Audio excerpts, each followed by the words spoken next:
Sebelum cerita dimulai jangan lupa, like dan subscribe, supaya channel ini berkembang dan dapat menyajikan cerita menarik lainnya. Aku tidak pernah menganggapnya rumah.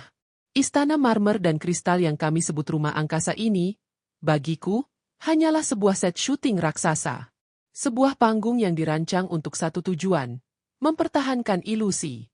Ilusi kebahagiaan, ilusi kekayaan abadi, ilusi kesempurnaan keluarga. Dan dalam sandiwara ini, aku, Anya Wiraratna, Putri Sulung, selalu menjadi pemeran figuran yang tidak diinginkan. Sejak hari pertamaku kembali dari London, setelah menyelesaikan studi keuangan dengan predikat summa cum laude, aku merasakan atmosfer ini. Bukan kehangatan, melainkan perhitungan yang dingin. Dan kini, hitungan mundur telah dimulai. Pernikahan Selina, adikku, hanya tinggal sehari lagi. Acara itu bukan hanya upacara pengucapan janji suci. Itu adalah upacara pengorbanan. Pengorbanan Selina demi stabilitas finansial ayah Wira, yang selama ini dibangun di atas pasir. Rumah angkasa, sebuah mansion kolonial modern di kawasan elit Jakarta Selatan, sekarang menyerupai sarang semut yang kacau balau, dipenuhi desainer, florist internasional, dan petugas catering berseragam putih. Setiap detail diatur dengan presisi militer. Ibu Ratna adalah jenderal di medan perang estetika ini. Wanita itu, dengan rambut blondnya yang selalu ditata sempurna, mengenakan setelan kutur yang terasa terlalu formal untuk pagi hari, seolah dia selalu siap untuk sesi foto majalah. Fokus utamanya, citra. Dia hidup dan bernapas demi image yang diproyeksikan keluarga kami kepada dewan direksi dan lingkaran sosial. Aku berdiri di ambang pintu perpustakaan pribadi, menyaksikan pemandangan lobi. Vas-vas porselen Ming diisi bunga Phalaenopsis putih langka, yang harganya mungkin setara dengan gaji tahunan seorang manajer menengah. Kilauan perak di meja-meja samping menerangi lantai marmer Carrara. Keindahan yang menyakitkan, karena aku tahu semua ini adalah kamuflase. Aku sengaja mengenakan oversized sweater abu-abu dan jeans, pakaian yang paling nyaman dan paling nonkonformis yang kumiliki. Rambutku yang panjang dan gelap kubiarkan tergerai. Sebuah sungai hitam yang kontras dengan dinding pucat. Rambut itu adalah satu-satunya hal yang kumiliki yang murni dan tidak bisa mereka atur. Anya, Tuhan, betapa memuakan dirimu. Suara melengking Ibu Ratna menusuk gendang telingaku. Wanita itu berjalan cepat ke arahku. Tatapannya penuh penghinaan, seolah aku adalah noda oli di permadani Persia mahal. Apa yang kau lakukan di sini? Kau seharusnya di kamarmu. Desis ibu, merendahkan suara agar tidak didengar oleh catering. Pesta kaktail dan dinner rehearsal akan segera dimulai, dan kau mengenakan pakaian seperti mahasiswa yang baru bangun dari tidur di sofa perpustakaan umum? Kita harus menjaga aura kemewahan. Anya. Aku hanya ingin melihat daftar tamu. Ibu, jawabku, nadaku datar. Aku sudah lama berhenti menggunakan emosi dalam berinteraksi dengan mereka. Emosi hanya dianggap sebagai kelemahan. Daftar tamu sudah diurus oleh Selina. Kau tidak perlu tahu. Yang perlu kau tahu adalah tempatmu. Di bayangan, semprot Ibu Ratna, matanya menyiratkan perintah mutlak. Kecerdasanmu sudah cukup mengintimidasi para wanita di sini. Jangan tambahkan lagi dengan tampilanmu yang terlalu jujur dan bersahaja. Besok adalah hari Selina. Jangan curi perhatian dengan penampilanmu yang provokatif. Aku tahu maksud provokatif. Ibu Ratna membenci rambutku. Ibu membenci fakta bahwa aku tidak pernah menggunakan riasan tebal. Dan ibu membenci caraku menatap dunia dengan sinisme yang tak tersembunyikan. Baginya, kecantikanku yang tenang adalah ancaman bagi kemuliaan Selina, si pengantin yang harus menjadi pusat alam semesta. Aku menyingkir dari hadapan Ibu Ratna, menaiki tangga spiral. Di tengah lantai 2, aku melihat Selina, golden child yang selalu diagungkan. Adikku sedang mencoba headpiece berlian yang dirancang khusus. Selina tampak lelah, tetapi wajahnya memancarkan aura kemenangan. Kakak, bukankah ini luar biasa? Tanya Selina, memiringkan kepala, membiarkan berlian itu menangkap cahaya. Ini lebih dari 10 kali lipat harga perhiasan yang kau kenakan saat gagal menikah itu. Kau tahu, Bimo bilang, hanya yang terbaik untuk ratu. Betapa manisnya. Aku hanya mengangguk. Aku tahu betul. Selina hanya mengulang kalimat Bimo. Adikku tidak memiliki kedalaman untuk menghargai makna perhiasan itu, hanya label harganya. Sangat mahal. Selina. Semoga kau bahagia, kataku singkat. Aku tidak ingin menghabiskan waktu lebih lama lagi di dekat aura kepalsuan Selina. Aku kembali ke kamarku, surga pribadiku. Aku segera menyalakan laptop, kembali ke dunia yang jujur, dunia data dan angka. Aku membuka file yang kucuri dari server Ayah Wira. Ini bukan sekadar laporan, melainkan bukti manipulasi cash flow, pinjaman jangka pendek yang berisiko, dan janji-janji palsu kepada investor lama. Ayahku adalah seorang gambler yang cerdik, tetapi dia sedang bermain dengan api. Pernikahan ini, dana segar dari keluarga Bimo, adalah air yang akan memadamkan api kebangkrutannya. Aku menghabiskan beberapa jam untuk menyusun skema kejatuhan Ayah Wira, bukan karena kebencian, melainkan karena keharusan. Aku tidak bisa membiarkan bisnis yang akan ayah gabungkan dengan Bimo, yang kutinggalkan dulu untuk mengejar pendidikan, terkontaminasi oleh kebohongannya. Aku tahu, jika aku bisa membuktikan penipuan ayah kepada keluarga Bimo sebelum pernikahan, ayah akan hancur total, dan aku akan bebas dari utang moral ini. Malam menjelang. Di luar, suara-suara persiapan semakin intensif. Aku mendengar Ayah Wira berdebat keras dengan pengacaranya di telepon tentang percepatan pencairan dana dan penutupan celah laporan triwulan. Suara ayah tidak mencerminkan seorang ayah yang bahagia akan menikahkan putrinya. Ayah terdengar seperti seorang jenderal yang sedang menghadapi pengepungan. Aku menyadari, aku tidak bisa hanya melarikan diri. Jika aku pergi sekarang, pernikahan akan tetap terjadi, dan kebohongan ayah akan tetap merusak orang lain, termasuk Selina. Aku harus tetap di sini, di bawah pengawasan mereka, untuk menjatuhkan bom informasiku pada waktu yang tepat. Aku mengambil keputusan berani. Aku akan membatalkan rencana keberangkatanku. Aku akan hadir di acara itu. Tetapi, alih-alih menjadi figuran yang diam, aku akan menjadi penentu nasib. Sebelum makan malam rehearsal, aku merapikan diri. Aku mengenakan gaun malam yang sudah kupilih, sebuah gaun hitam sederhana yang memeluk tubuhku. Aku menatap pantulan diriku. Mataku memancarkan resolusi. Di dalam diriku, Anya yang lama telah mati, digantikan oleh perencana yang dingin dan tajam.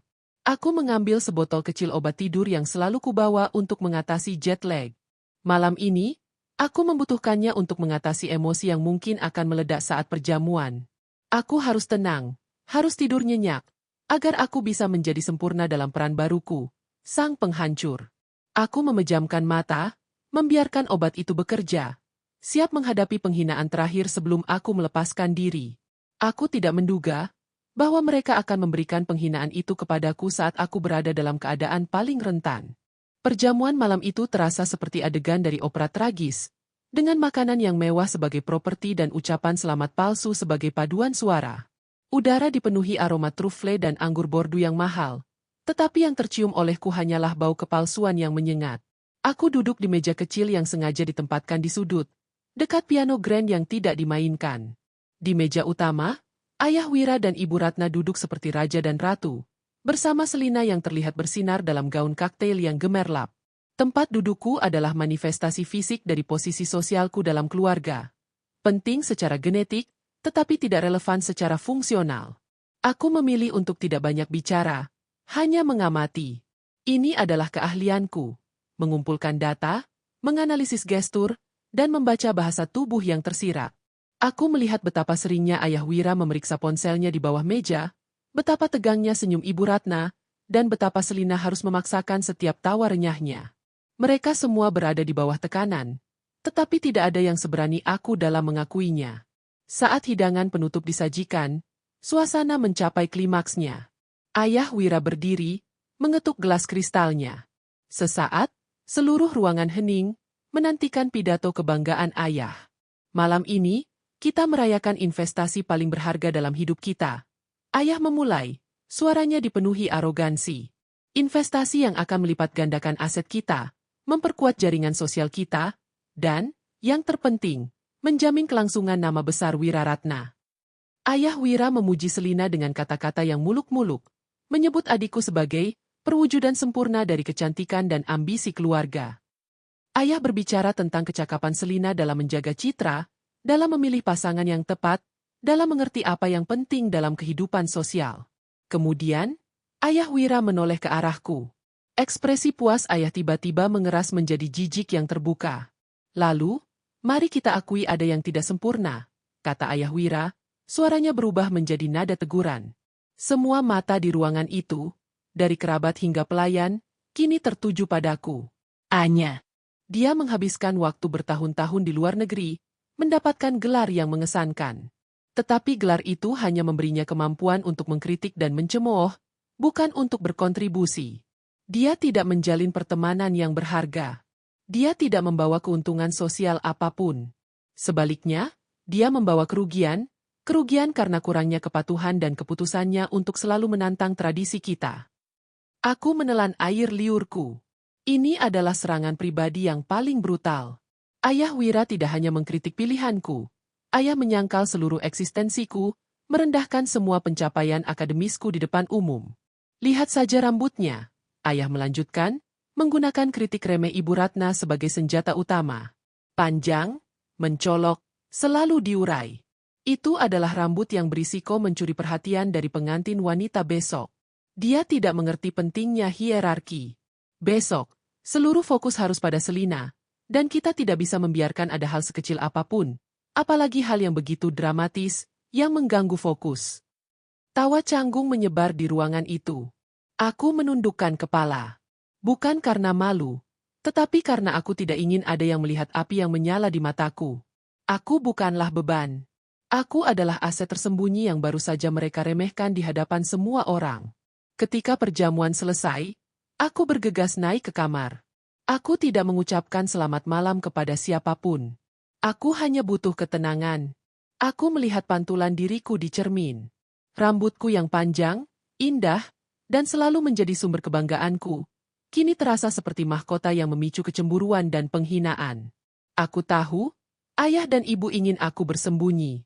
Mereka ingin aku mencukur rambutku atau menyembunyikannya di balik sanggul sederhana. Tapi aku tidak akan pernah membiarkan mereka memenangkan kontrol itu. Aku menyalakan laptop dan mulai mempercepat rencanaku. Aku mulai menyusun file presentasi yang berisi semua bukti yang kumiliki. Bukti manipulasi keuangan ayah Wira, laporan offshore Selina, dan yang paling penting, rekaman suara ayah yang menghina keluarga Bimo. Aku tahu, data ini adalah bom nuklir yang bisa menghancurkan pernikahan dan kekaisaran ayah dalam hitungan menit. Aku harus menanamkan data ini ke sistem audiovisual ballroom. Aku kembali pada botol obat tidur. Aku harus tidur. Rencanaku membutuhkan ketajaman pikiran dan ketenangan emosi. Aku tidak bisa membiarkan amarahku merusak perhitungan. Aku menelan pil itu, merasakan efek menenangkan yang cepat menyebar ke seluruh tubuhku. Aku berbaring di tempat tidur, mencoba mengosongkan pikiran. Aku membayangkan momen pelepasan, saat aku akhirnya bisa keluar dari rumah angkasa tanpa beban.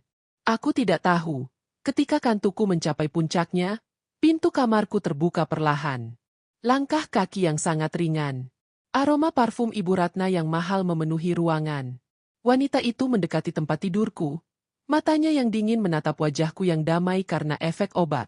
Ibu Ratna tidak ingin aku menjadi beban visual di pernikahan Selina. Ibu Ratna melihat rambutku, simbol kekuatan dan independensi yang selalu kutinggalkan dari keinginannya, sebagai ancaman. Ibu Ratna meraih segenggam besar rambutku, menariknya hingga kulit kepalaku terasa sakit. Namun, aku terlalu terbius oleh obat tidur. Aku hanya mengerang pelan, tidak mampu membuka mata atau bergerak. Aku mendengar bunyi gesekan logam yang tajam. Bunyi yang sangat dekat. Aku merasakan tekanan di kulit kepalaku.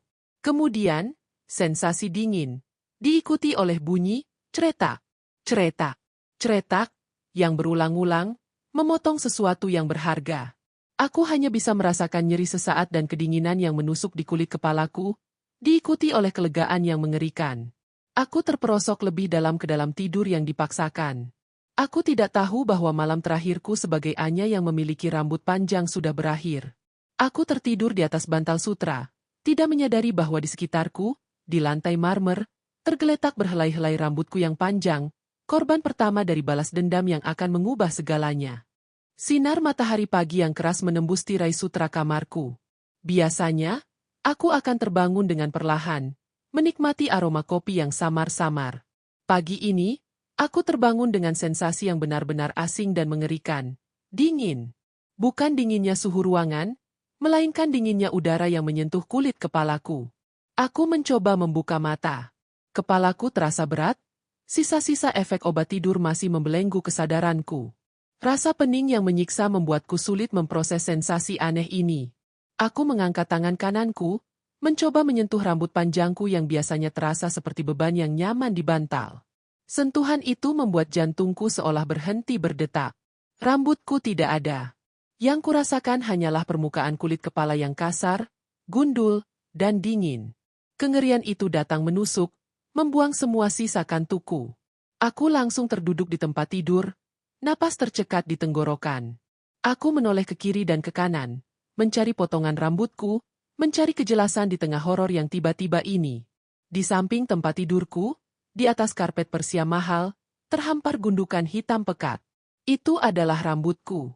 Dipotong secara brutal dan tidak rata, dengan panjang yang berbeda-beda, seperti tumpukan jerami yang dibabat dengan paksa. Aku bisa melihat jejak gunting di setiap helai yang terpotong. Aku melompat dari tempat tidur, berlari ke cermin. Apa yang kulihat bukanlah diriku. Wajahku, yang biasanya dibingkai oleh helai rambut tebal yang merupakan satu-satunya mahkota alaminya, kini terpampang tanpa penghalang.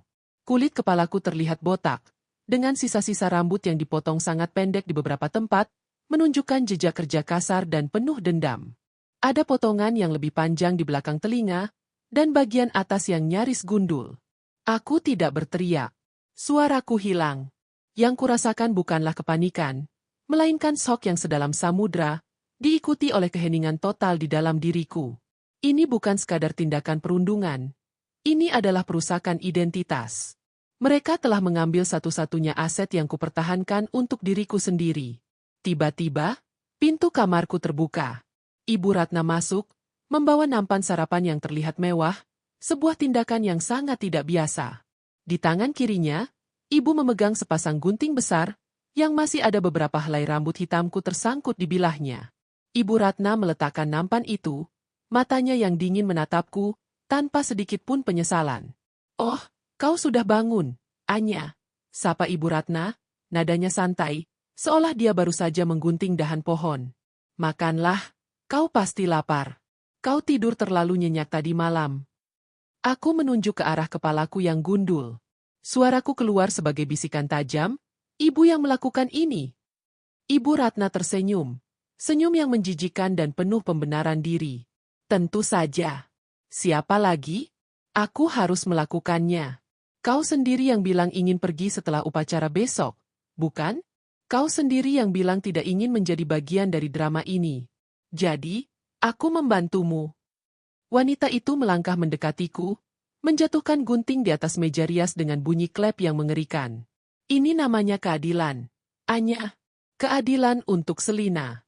Aku tidak akan membiarkanmu," dengan rambutmu yang mencolok itu, mengalihkan sedikit pun fokus dari pengantin wanita di hari besarnya. "Kau harus tetap di bayangan. Kau harus menjadi non-entitas." Aku menyadari, ini bukan hanya tentang pernikahan Selina. Ini adalah puncak dari bertahun-tahun rasa tidak aman dan iri hati Ibu Ratna terhadapku. Ibu selalu membenci kecerdasanku, dan sekarang, dia menyerang aset visualku. Aku mundur selangkah, menolak sentuhan Ibu Ratna. Ibu merampokku. Merampok diriku sendiri, saat aku tidak berdaya. Kataku, suaraku sedikit bergetar, tetapi tidak pecah. "Aku menjamin kau tidak akan memalukan keluarga di acara penting kita," balas Ibu Ratna, menyingkirkan rambutku yang tergeletak di lantai dengan ujung kakinya. "Aku sudah memikirkan solusinya. Kau akan memakai topi fedora yang lucu di upacara, dan kau akan duduk di barisan paling belakang. Ayahmu setuju. Ini yang terbaik." Tepat pada saat itu, pintu terbuka lagi. Ayah Wira masuk, mengenakan piyama sutra. Ayah melihat kepala botakku, lalu melihat Ibu Ratna yang berdiri memegang gunting, dan dia tertawa. Tawa itu, tawa yang keras, riang, dan kejam. Itu adalah suara paling melukai yang pernah kudengar. "Bagus sekali, Ratna. Ide yang brilian," kata ayah, menghampiri Ibu Ratna dan mencium pipi wanita itu. "Paling tidak, sekarang Anya tidak akan berisiko membuat skandal dengan gaya rambutnya yang terlalu artsy itu." Aku harus jujur, kepalanya jadi terlihat lebih efisien. Seperti kanvas kosong. Ayah Wira menatapku, dan komentar terakhirnya adalah tusukan sedalam-dalamnya. Kita bisa bilang kau baru saja menjalankan charity untuk pasien kanker. Itu akan menjadi cerita yang mengharukan dan sangat bagus untuk citra kita. Jangan cemberut. Kita bisa mendapatkan publisitas darinya. Mendengar kata publisitas dan kanvas kosong, sesuatu di dalam diriku patah, tetapi juga menyala. Air mata yang seharusnya tumpah menguap. Rasa sakit itu bertransformasi menjadi energi yang dingin, tajam, dan terfokus. Aku tidak lagi melihat mereka sebagai orang tua. Aku melihat mereka sebagai musuh yang harus dihabisi dalam permainan strategi paling brutal.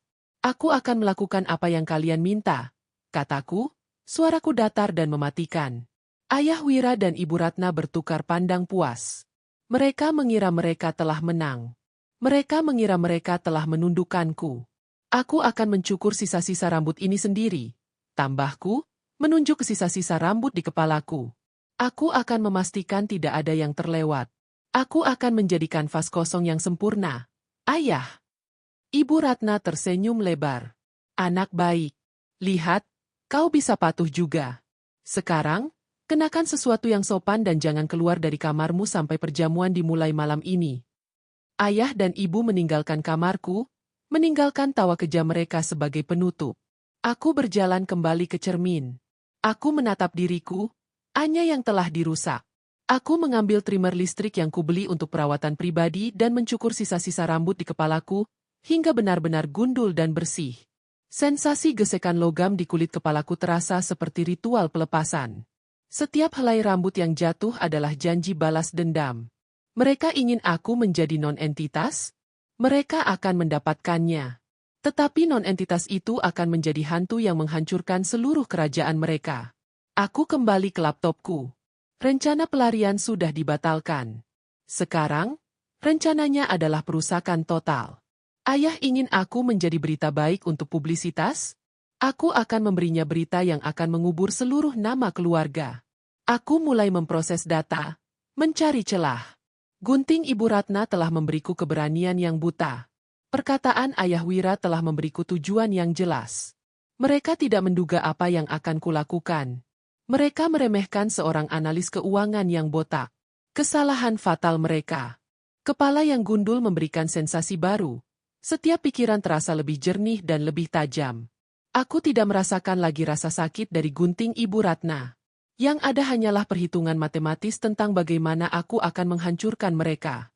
Aku harus menyerang Ayah Wira di titik terlemahnya, kepercayaan dan kekayaan. Seluruh hari itu kulewatkan di kamar, di bawah asumsi ayah dan ibu bahwa aku sedang menyembunyikan rasa malu. Padahal, aku sedang membangun amunisi. Laptopku adalah pusat komando. Target pertamaku adalah Ayah Wira dan skema keuangan gelapnya. Aku kembali ke file laporan yang kucuri. Itu bukan sekadar manipulasi neraca. Itu adalah jaringan rumit pinjaman berisiko yang ayah atur untuk menutupi cash flow yang bocor. Pernikahan Selina dan dana segar dari keluarga Bimo hanyalah bailout yang disamarkan. Aku tahu bahwa jika keluarga Bimo melihat laporan ini, mereka akan menarik diri, dan ayah akan terperosok ke dalam krisis likuiditas yang tak terhindarkan. Aku menyaring data. Aku mengisolasi semua transfer yang dilakukan Ayah Wira ke rekening offshore miliknya dan mengaitkannya dengan klaim investasi infrastruktur yang palsu. Aku menyusun bukti ini menjadi presentasi yang ringkas, mudah dibaca, dan, yang terpenting, tidak terbantahkan. Target keduaku adalah Selina. Adikku, sang golden child, adalah kunci citra keluarga. Menghancurkan citra Selina berarti menghancurkan seluruh narasi pernikahan ini. Aku tahu Selina punya rahasia yang Ayah Wira tutup rapat. Hutang perjudian yang luar biasa besar saat kuliah di Milan, dan skandal dengan seorang dosen yang berhasil ayah bungkam dengan uang. Aku menggunakan keahlian meretas tingkat lanjut yang kupelajari saat di Eropa. Aku mengakses cloud lama Selina dan menemukan korespondensi dengan rentenir Italia dan beberapa foto yang akan membuat keluarga Bimo, yang sangat menjunjung tinggi moral, segera memutuskan hubungan. Aku menyatukan bukti Selina ini sebagai bagian kedua dari presentasi digitalku. Aku menghubungi Adam. Adam adalah mantan rekanan Ayah Wira di bidang teknologi startup yang dipecat secara tidak adil saat Ayah Wira mengalami masalah finansial. Aku tahu Adam menyimpan dendam profesional yang mendalam. Adam juga memiliki koneksi ke jaringan media dan keuangan yang tepat. Aku mengiriminya surel terenkripsi, melampirkan snippet kecil dari laporan keuangan ayah. Aku tidak menyebutkan pemotongan rambutku. Aku hanya fokus pada ancaman integritas bisnis. Anya, aku memiliki informasi yang membuktikan manipulasi keuangan yang dilakukan oleh Wiraratna, yang akan segera merusak merger dengan Bimo. Aku berencana mengeksposnya besok di resepsi. Adam merespons dalam waktu 5 menit. Adam, aku di pihakmu. Bagaimana cara kerjanya? Aku menjelaskan rencanaku. Aku akan memasang perangkat kecil di ballroom yang terhubung ke proyektor. Adam bertugas menyiapkan penyebaran informasi sekunder. Setelah presentasi dimulai, Adam harus memastikan wartawan dan pihak berwenang mendapat file lengkap secara anonim, mengubah skandal pribadi menjadi skandal publik. Setelah komunikasi dengan Adam aman, aku beralih ke bagian paling dramatis, penampilan. Mereka ingin aku menjadi kanvas kosong. Aku akan menjadi seni revolusioner. Aku menghubungi seorang desainer avant-garde yang kukenal, Raya, yang selalu mencintaiku karena keberanianku dalam fashion. Aku memintanya membuatkan sebuah headpiece yang luar biasa. Bukan topi yang menyembunyikan, tetapi sebuah mahkota yang menegaskan. Raya bersemangat, mengirimkan desain digital headpiece yang terbuat dari logam perak yang dipahat seperti akar pohon yang menjulang, menutupi sebagian kepala botakku, tetapi membiarkan kebotakan itu menjadi bagian dari seni. Itu adalah statement tentang pertumbuhan dari kehancuran. Aku memesan gaun malam panjang, berwarna zamrud gelap, yang elegan, tetapi memancarkan kekuatan, bukan feminitas yang rapuh. Aku tidak akan menyembunyikan diri. Aku akan menampilkan diriku yang baru dengan kejutan maksimal. Tepat saat matahari terbenam, aku mendengar Ibu Ratna mengetuk pintu kamarku. Anya, kau harus keluar. Tetamu penting sudah datang. Aku sudah menyiapkan topi, kata ibu. Nadanya kini dibuat manis, seolah insiden pagi itu hanyalah kesalahpahaman. Aku membuka pintu. Ibu Ratna memegang topi fedora yang norak dan tasbih batu giok. Aku tidak butuh topi itu, ibu, kataku, membiarkan ibu melihat kepalaku yang kini mulus dan bersih. Aku sudah merapikannya. Aku akan datang ke resepsi. Aku janji, aku akan menjadi diriku yang terbaik. Melihat kepalaku yang gundul, Ibu Ratna terkejut, tetapi segera pulih. Wanita itu tersenyum lebar. Sangat bagus. Ini jauh lebih baik. Sangat rapi. Tentu saja, kau harus duduk di barisan belakang. Jangan sampai kau mencolok. Aku mengangguk. Aku akan berada di belakang. Tetapi, ibu, aku akan memastikan semua orang melihatku. Aku membiarkan Ibu Ratna pergi, yakin bahwa aku telah patuh. Ibu tidak menduga bahwa di dalam kamarku, laptopku sedang menghitung waktu untuk meledakkan bom yang akan menghancurkan citra dan kekayaan yang mereka agung-agungkan. Malam itu, saat rumah angkasa dipenuhi tawa dan musik piano, aku tidur nyenyak, bukan karena pil, tetapi karena kesadaran bahwa aku telah menemukan kekuatan terbesarku, kemauan untuk menghancurkan mereka dengan kecerdasan yang selalu mereka sepelekan. Pagi pernikahan adalah keriuhan yang teratur. Di luar rumah angkasa, iring-iringan mobil mewah mulai berdatangan, membawa tamu-tamu terhormat dari lingkaran sosial dan bisnis. Aku, di sisi lain, menjalankan misi terakhirku sebelum bertempur. Aku meninggalkan rumah angkasa jauh lebih awal dari yang diizinkan. Ibu Ratna memberiku jadwal ketat. Datang 30 menit sebelum resepsi dimulai, duduk di barisan belakang, dan segera pergi setelah Ayah Wira memberikan pidato sambutan. Tentu saja, aku mengabaikan semua itu. Tujuanku adalah The Zenith Ballroom, tempat resepsi akan digelar. Aku beralasan kepada supir keluarga bahwa aku harus mengambil gaun dan headpiece-ku yang baru dikirim oleh Raya, desainer langgananku. Alibi itu diterima tanpa curiga. Sebab semua orang sudah terbiasa dengan drama fashion di keluargaku. Begitu tiba di ballroom, aku disambut oleh kekosongan yang megah. Karpet beludru merah yang tebal, lampu kristal yang memantulkan cahaya di setiap sudut, dan panggung utama yang dihiasi bunga-bunga putih setinggi manusia. Ini adalah panggung yang sempurna untuk kehancuran. Aku menyelinap ke belakang panggung, area yang dijaga ketat oleh staf teknis. Aku tahu tata letak tempat ini.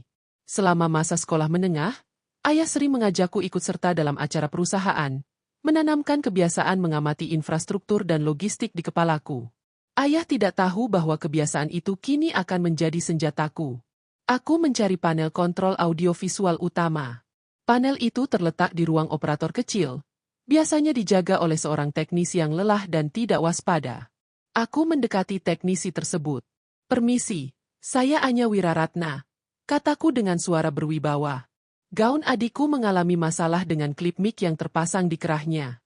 Aku harus memastikan frekuensi transmitternya tidak mengganggu sistem sound utama. Ayah sangat sensitif dengan kualitas audio. Teknisi muda itu, terintimidasi oleh namaku dan aura tenangku, segera membuka panel kontrol. Aku mengambil kesempatan itu. Aku mengeluarkan perangkat kecil, sebuah USB hub yang dimodifikasi, dari saku gaun penggantiku. Hanya butuh 3 detik untuk memasukkan hub tersebut ke dalam port tersembunyi di panel kontrol. Perangkat itu sekarang terhubung langsung ke sistem proyektor dan sound utama ballroom. Perangkat itu akan berfungsi sebagai trigger nirkabel untuk presentasi kehancuranku. "Terima kasih atas bantuannya," kataku kepada teknisi yang masih kebingungan. "Pastikan semua berjalan lancar." "Ya, ini masalah citra keluarga." Selesai dengan infrastruktur teknis, aku beralih ke logistik visual. Aku berjalan ke meja utama, di mana sebuah podium berlapis perak telah disiapkan untuk Ayah Wira. Tepat di belakang podium tersebut, terdapat layar LED raksasa yang akan menampilkan tayangan visual pernikahan. Inilah kanvas terbesarku. Aku menghabiskan waktu beberapa menit di sana, mengamati sudut pandang. Aku tahu, ketika aku naik atas panggung, aku harus berdiri di samping podium Ayah Wira. Semua mata harus tertuju padaku, dan pada layar di belakangku. Aku meninggalkan ballroom dengan perasaan lega yang dingin. Bom itu sudah ditanam. Sekarang, aku hanya perlu menunggu waktu yang tepat untuk meledakkannya. Aku kembali ke apartemen sewaanku, tempat perlindungan yang kusiapkan 6 bulan lalu, jauh dari rumah angkasa. Di sana, Raya, desainerku, sudah menunggu. "Anya, kau sungguh gila," kata Raya, menatap kepalaku yang gundul tanpa rasa kasihan. "Tapi aku mencintai kegilaan ini. Headpiece ini akan membuatmu tampak seperti dewi pemberontak." Raya dengan hati-hati memasangkan headpiece perak yang luar biasa itu di kepalaku. Headpiece itu melingkari bagian belakang kepalaku, dengan ornamen akar-akar pohon yang menonjol ke atas, seolah-olah tumbuh dari kehancuran. Itu adalah mahkota yang brutal dan indah. Gaun zamrudku menyempurnakan tampilan itu. Panjang, elegan, tetapi potongan tegasnya menolak kelembutan. Aku mengambil ponsel cadanganku. Aku mengirimkan pesan terakhir kepada Adam. "Anya, jaringan sudah terpasang.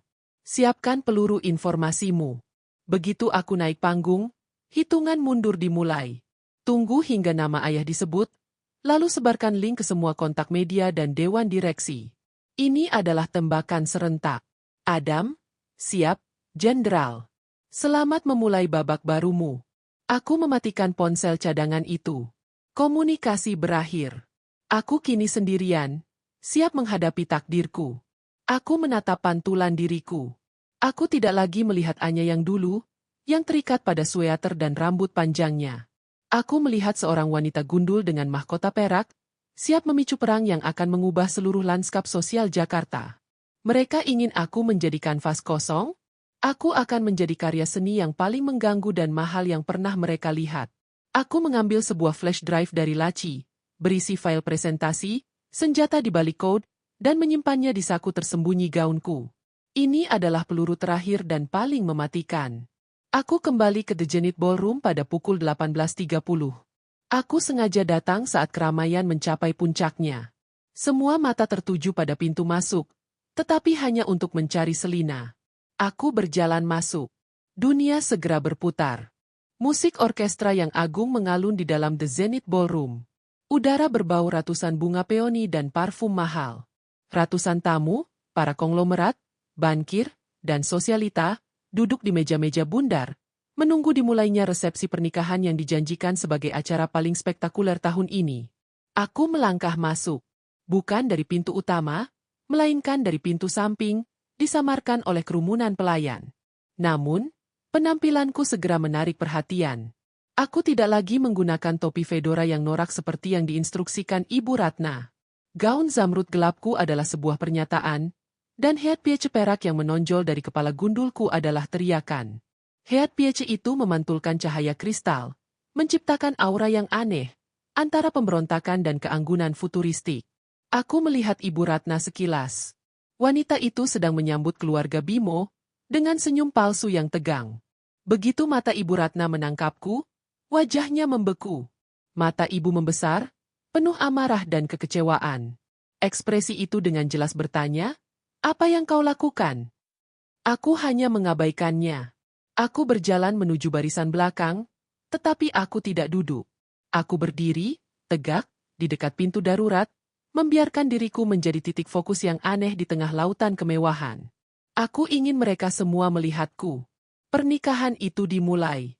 Selina dan Bimo masuk, tampak serasi, tetapi sorot mata Selina menunjukkan kegelisahan. Upacara penyatuan singkat berlangsung. Kemudian, dimulailah bagian yang kutunggu, pidato sambutan keluarga. Ayah Wira naik ke atas panggung, berdiri di belakang podium perak. Layar LED di belakang ayah bersinar terang, menampilkan slideshow foto-foto masa kecil Selina yang penuh kebohongan. Ayah Wira memulai pidatonya dengan penuh percaya diri. Pria itu berbicara tentang visi, kekuatan, dan masa depan gabungan dua dinasti.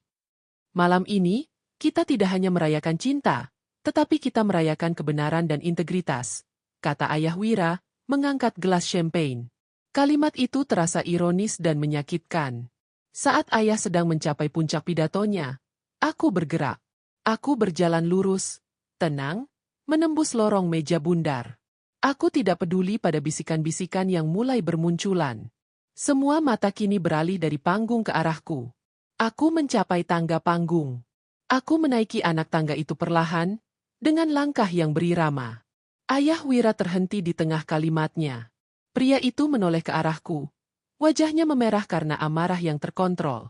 Ayah Wira melihat head piece yang kontroversial itu, melihat gaun yang terlalu tegas, dan yang paling penting, melihatku berjalan ke arahnya.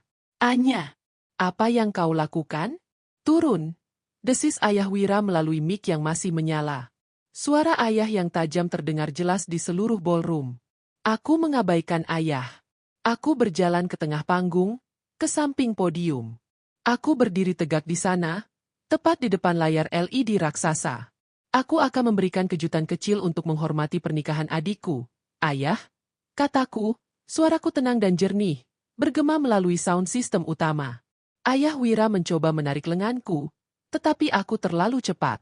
Aku mengeluarkan flash drive dari saku tersembunyi gaun zamrudku. Aku memasukkannya ke port yang kutinggalkan terbuka di podium. Dalam hitungan detik, perangkat lunak yang kutanamkan tadi pagi bereaksi. Layar LED di belakangku tiba-tiba berkedip, menampilkan layar utama laptopku. Gambar slideshow Selina menghilang, digantikan oleh latar belakang hitam dengan tulisan merah menyala. Presentasi kebenaran, investasi sosial dan harga diri. Seluruh ballroom terdiam, keheningan yang memekakkan telinga. Selina di bawah panggung tampak pucat pasi. Ibu Ratna berdiri dari kursinya, tangannya menutupi mulut. Aku menatap mata Ayah Wira, yang kini dipenuhi horor. Ayah bilang, aku gagal memberikan investasi sosial yang menguntungkan. Kataku, suaraku lantang dan berwibawa. Malam ini, aku akan memberikan ayah presentasi yang paling jujur dan paling mahal yang pernah ayah lihat. Ini adalah kontribusi terakhirku untuk keluarga ini. Dengan satu sentuhan di ponsel tersembunyi yang kugunakan sebagai remote, slide pertama muncul di layar LED. Slide 1, kebenaran finansial keluarga Wira Ratna. Grafik beresiko tinggi, data transfer offshore, dan email Ayah Wira yang meminta pinjaman darurat dari keluarga Bimo, semuanya diproyeksikan dengan resolusi tinggi. Di bawahnya, sebuah tulisan tebal, status keuangan, bangkrut tersamarkan. Ketergantungan mutlak pada dana Bimo. Tamu-tamu mulai berbisik-bisik. Ayah Wira mencoba mematikan mic-nya, tetapi tidak bisa. Pria itu mencoba mencabut flash drive itu, tetapi port itu macet. "Ini palsu. Ini sabotase," teriak Ayah Wira, wajahnya sudah merah padam. "Ini data resmi, Ayah. Tepat dari server Ayah." Balasku. Ayah telah menipu keluarga Bimo dan para investor di ruangan ini. Aku beralih ke slide kedua, Skandal tersembunyi sang pengantin. Layar menunjukkan foto-foto jet set Selina di Milan yang bermasalah, disertai email rentenir Italia yang menuntut pembayaran hutang besar. Kemudian, muncul bukti transfer uang ayah Wira untuk menutupi skandal dengan dosen tersebut. Selina menjerit, suaranya menusuk. Ibu Ratna kini berlari ke panggung, mencoba menarikku dari belakang. Anya, kau iblis. Kau gila, teriak Ibu Ratna. Aku tidak bergeming. Aku berdiri tegap, membiarkan Ibu Ratna mencoba mencengkeramku. Aku merasakan sakit, tetapi aku sudah kebal.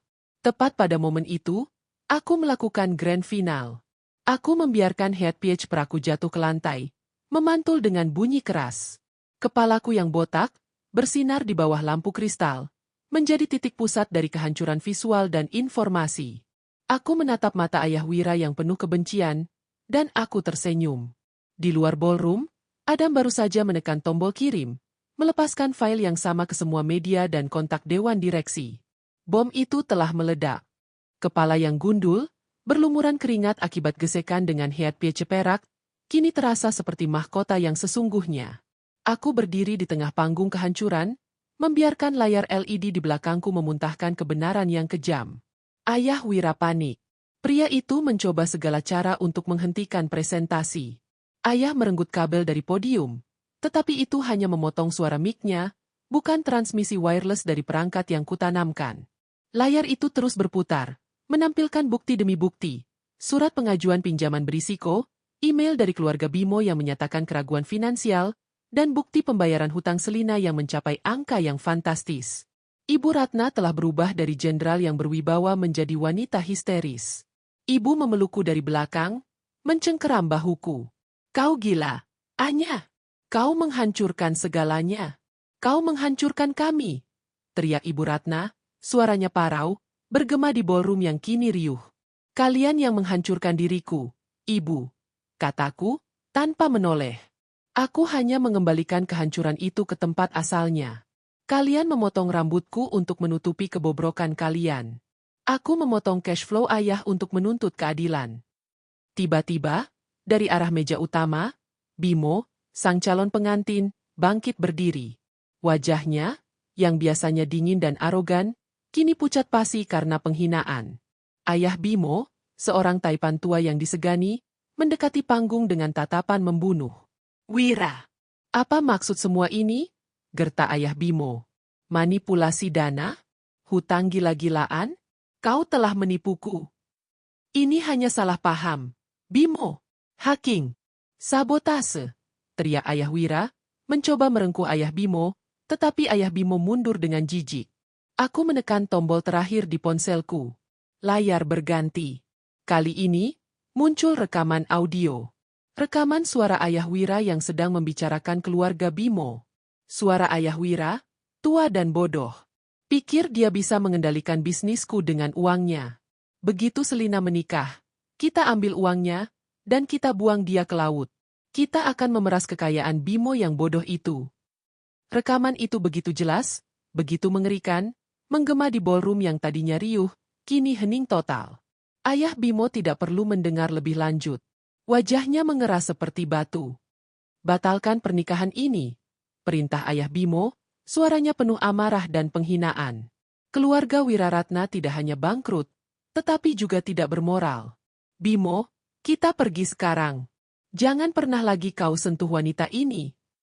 Keluarga Bimo meninggalkan ballroom secara serentak. Ini bukan sekadar pembatalan pernikahan.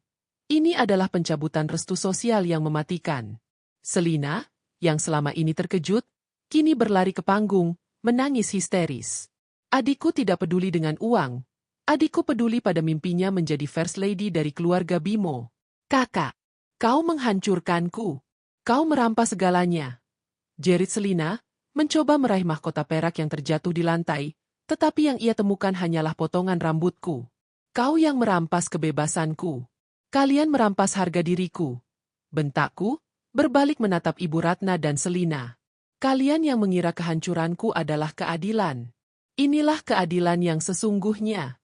Kerajaan kalian dibangun di atas kebohongan, dan sekarang aku merobohkannya dengan kebenaran. Tiba-tiba, Terjadi kekacauan di dekat pintu masuk ballroom. Pintu-pintu didorong terbuka. Beberapa pria berjas gelap masuk, diikuti oleh fotografer media yang nekat. Adam telah menjalankan tugasnya.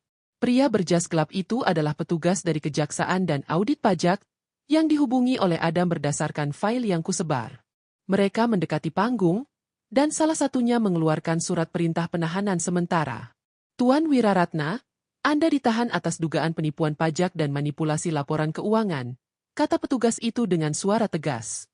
Ayah Wira terhuyung, wajahnya benar-benar kehilangan warna. Pria itu menyadari, ini bukan hanya kehilangan pernikahan, ini adalah kehilangan kebebasan. Aku melangkah mundur, meninggalkan panggung. Aku menatap mata ayah Wira untuk terakhir kalinya. Mata ayah, yang dulu penuh arogansi, kini dipenuhi keputusasaan dan kebencian yang mendalam. Anya, kau akan menyesal, teriak ayah Wira, saat petugas memborgol pergelangan tangan pria itu. Aku hanya tersenyum tipis. Aku sudah menyesal sejak 28 tahun yang lalu. Ayah, penyesalanmu baru dimulai. Ibu Ratna dan Selina jatuh ke lantai, menangis dan menjerit. Mereka tidak lagi menangisi ayah Wira. Mereka menangisi hilangnya kekayaan dan status mereka. Aku berjalan menjauh dari panggung. Aku melewati meja-meja bundar yang kini kosong, penuh sisa-sisa kemewahan yang terbuang. Aku berjalan menuju pintu keluar, kepala gundulku tegak, membiarkan gaun zamrudku menyapu karpet. Aku telah menyelesaikan tugasku. Aku tidak lagi terikat pada dendam, pada kebencian, atau pada peran sebagai korban. Aku bebas. Aku meninggalkan kemewahan yang memuakan ini, membawa satu-satunya aset sejati yang kumiliki, kebenaran. Di luar ballroom, Adam menungguku. Sempurna, Anya, kata Adam, ekspresinya dipenuhi rasa hormat yang mendalam. Kau menghancurkan mereka dengan begitu bersih. The Zenith Ballroom telah menjadi ground zero. Ini bukan tentang menghancurkan, Adam, kataku, merasakan udara malam yang sejuk di kulit kepalaku. Ini tentang membangun kembali. Mulai sekarang, aku tidak lagi berutang apapun kepada mereka. Aku meninggalkan The Zenith Ballroom, meninggalkan suara sirene polisi yang samar-samar, meninggalkan tangisan pilu yang tak akan pernah kulupakan. Aku tidak membawa apapun kecuali flash drive kosong dan janji pada diriku sendiri. Aku akan hidup sebagai Anya yang baru. Dunia berputar dengan cepat setelah malam di The Zenith Ballroom. Media segera meledak. Skandal itu bukan hanya berita utama, tetapi menjadi topik utama dalam setiap diskusi di lingkaran sosial dan bisnis. Aku, Anya, si putri sulung yang gundul, tiba-tiba menjadi pahlawan yang kontroversial. Seorang wanita yang mengorbankan rambut dan citra dirinya untuk menuntut kebenaran. Aku tidak lagi berada di rumah angkasa. Aku menghabiskan malam itu di apartemen sewaanku, yang sudah kurancang sebagai tempat perlindungan. Aku mematikan semua saluran komunikasi dari ayah dan ibu, memblokir semua nomor dan media sosial. Aku memutuskan semua ikatan. Keesokan paginya, aku membaca berita. Tidak ada yang tersembunyi. Foto-foto ballroom yang kacau, gambar ayah Wira di borgol, dan potretku yang gundul di atas panggung menghiasi setiap halaman depan. Ayah Wira menghadapi konsekuensi terberat. Tuntutan hukum dari keluarga Bimo dan investigasi pajak yang mendalam membuat semua asetnya dibekukan. Pria yang dulunya arogan itu kini hanya seorang terdakwa yang terisolasi. Kekaisaran bisnisnya runtuh dalam 48 jam. Aku tidak menyesal. Pria itu menukar putri dan kejujurannya demi keuntungan. Ini adalah harga yang harus ayah bayar. Ibu Ratna dan Selina menghadapi kejatuhan sosial yang lebih brutal. Mereka segera diusir dari rumah angkasa, yang disita oleh bank. Tanpa uang tunai dan tanpa aset yang bisa mereka kendalikan, mereka terpaksa mencari perlindungan di rumah kerabat jauh.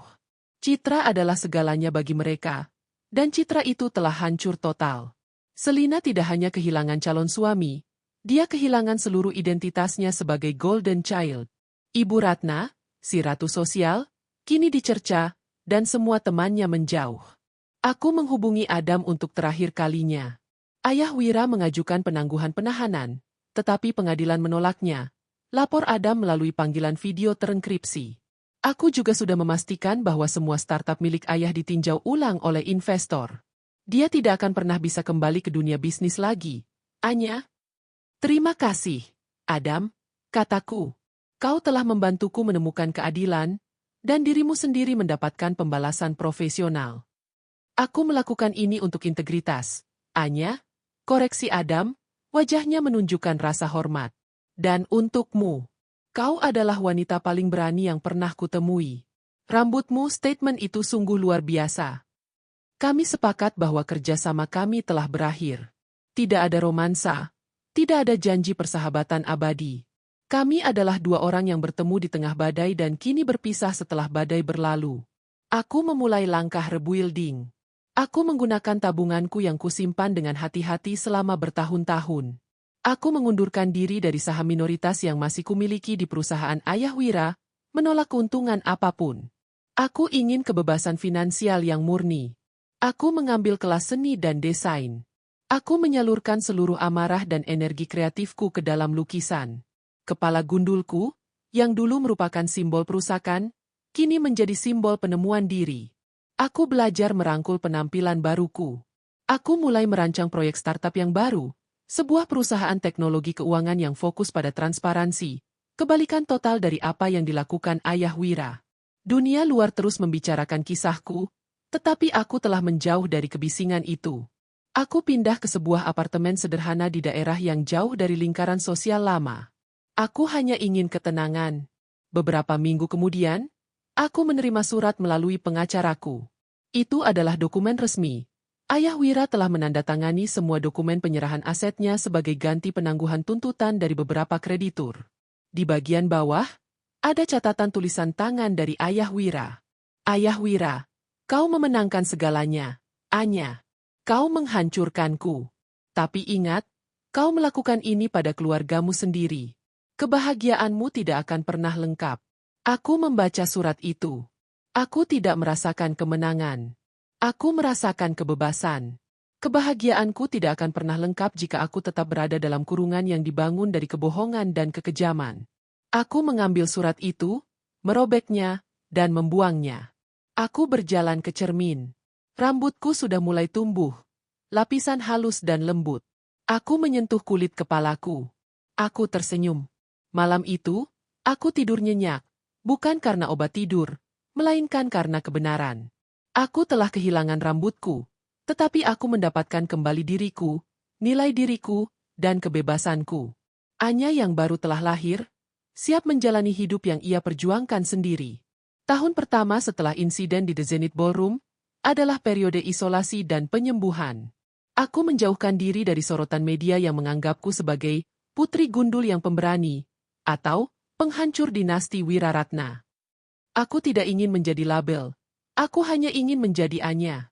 Aku menghabiskan sebagian besar waktu di apartemen baruku, yang sederhana namun penuh dengan cahaya alami. Aku fokus pada seni dan bisnis. Aku mendirikan perusahaan teknologi keuangan baru, yang kuberi nama Aksara, melambangkan narasi yang kini kutulis sendiri. Aksara didasarkan pada transparansi dan algoritma etis, kebalikan mutlak dari praktik bisnis ayah Wira. Kepalaku yang gundul kini mulai ditumbuhi rambut pendek, tebal, dan sangat rapi. Aku memutuskan untuk mempertahankan gaya rambut pendek ini. Rambut baru ini bukan hanya gaya. Itu adalah pengingat visual akan kekuatan yang kutemukan di tengah kehancuran. Aku tidak lagi membutuhkan rambut panjang untuk merasa cantik atau berharga. Aku memblokir semua saluran informasi dari dunia lama. Namun, dalam lingkaran kecil pertemanan bisnis dan seni yang kutemukan, bisikan tentang nasib keluargaku sesekali mencapai telingaku. Aku tidak mencarinya, tetapi kebenaran itu tetap menemukan jalannya. Ayah Wira dihukum. Tuntutan hukum dari keluarga Bimo dan kejaksaan bersatu, dan meskipun ayah tidak dipenjara dalam jangka waktu yang lama berkat pengacara terbaik yang disewa Ibu Ratna, seluruh aset ayah dilikuidasi untuk membayar denda dan kerugian. Ayah Wira kehilangan rumah angkasa, kehilangan perusahaan, dan kehilangan seluruh kredibilitasnya. Pria yang terbiasa hidup mewah itu kini harus berjuang mencari nafkah melalui pekerjaan konsultasi kecil-kecilan. Kabarnya, klien-klien ayah selalu ragu, takut terjerat dalam skandal yang sama. Ibu Ratna mengalami kejatuhan sosial yang paling tragis. Ibu tidak bisa hidup tanpa kemewahan dan pengakuan sosial. Tanpa uang, ibu tidak bisa mempertahankan penampilan luarnya yang mahal. Ibu Ratna diceraikan ayah, dan terasing dari semua temannya yang dulu mengagumi perhiasannya. Aku mendengar kabar bahwa Ibu Ratna bekerja di sebuah butik sederhana, sebuah ironi yang menyakitkan mengingat betapa Ibu Ratna dulu merendahkan gaun sederhanaku. Selina nasibnya tidak jauh berbeda. Tanpa dukungan finansial Ayah Wira, hutang-hutangnya kembali menumpuk. Tanpa Bimo, adikku tidak memiliki status apapun. Selina yang terbiasa diidolakan, kini harus menghadapi kesepian. Ia mencoba menjalin hubungan dengan pria kaya lainnya, tetapi reputasinya sebagai pengantin yang ditinggalkan dan cerita hutangnya selalu mendahului.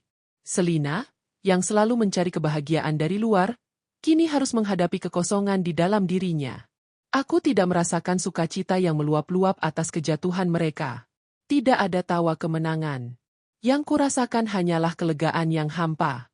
Mereka mendapatkan konsekuensi atas pilihan mereka. Karma telah bekerja tanpa campur tanganku lebih lanjut. Suatu malam, laptop Aksaraku berdering. Panggilan video dari nomor asing. Aku ragu, tetapi mengangkatnya. Anya. Suara itu maskulin, familiar, tetapi terdengar lebih tenang. Adam, kataku. Kami sepakat untuk tidak saling menghubungi, tetapi entah mengapa, aku tidak marah. Maaf mengganggu, kata Adam. Pria itu tampak lebih santai. Wajahnya tidak lagi dipenuhi ketegangan balas dendam. Aku hanya ingin memberikan pembaruan singkat dan mengucapkan selamat. Aku melihat Aksara sedang booming. Sangat mengesankan. Terima kasih, balasku. Bagaimana denganmu? Aku sudah menikah lagi, Anya. Dengan seorang wanita yang menghargai integritas, bukan uang. Aku fokus pada perusahaan dan anakku. Aku akhirnya menemukan kedamaian. Ujar Adam, suaranya tulus. Aku juga dengar Ayah Wira sedang menjalani masa sulit. Aku hanya ingin memastikan kau baik-baik saja. Aku lebih dari baik-baik saja, Adam, kataku. Aku bebas. Aku tidak lagi membawa beban harapan mereka. Aku berterima kasih atas kerjasamamu.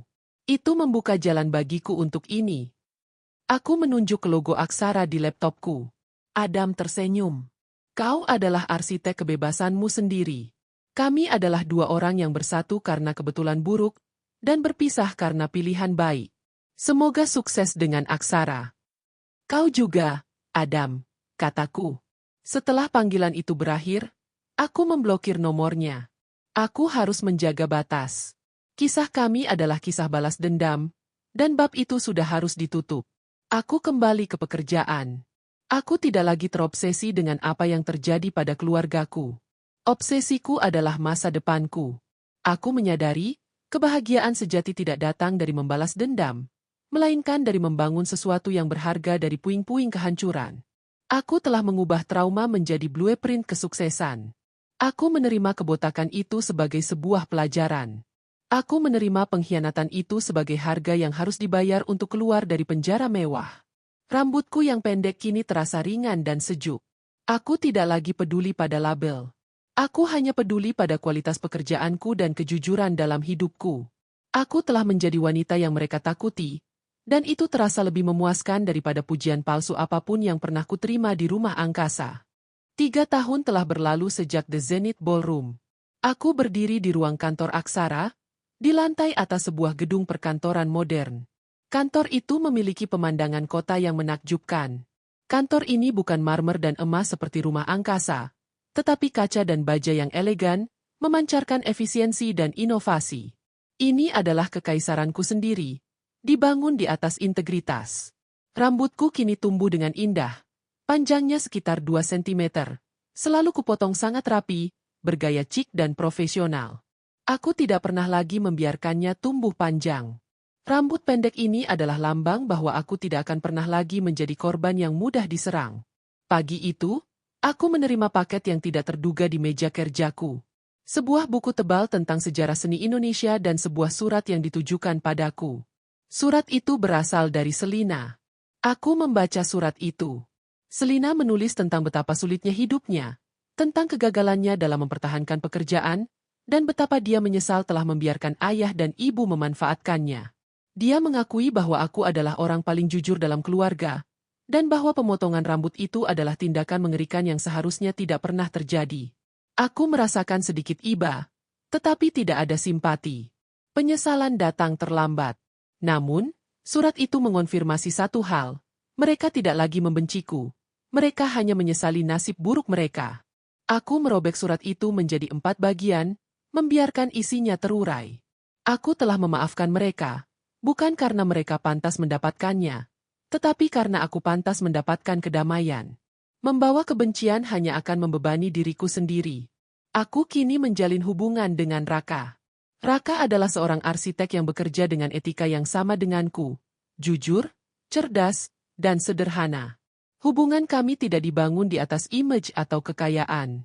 Hubungan kami didasarkan pada rasa hormat yang mendalam terhadap kecerdasan dan kejujuran masing-masing. Raka mencintai rambut pendekku. Dia bilang itu mencerminkan kekuatan. Siang itu, Raka datang ke kantorku untuk menjemputku makan siang. Pria itu melihatku tersenyum.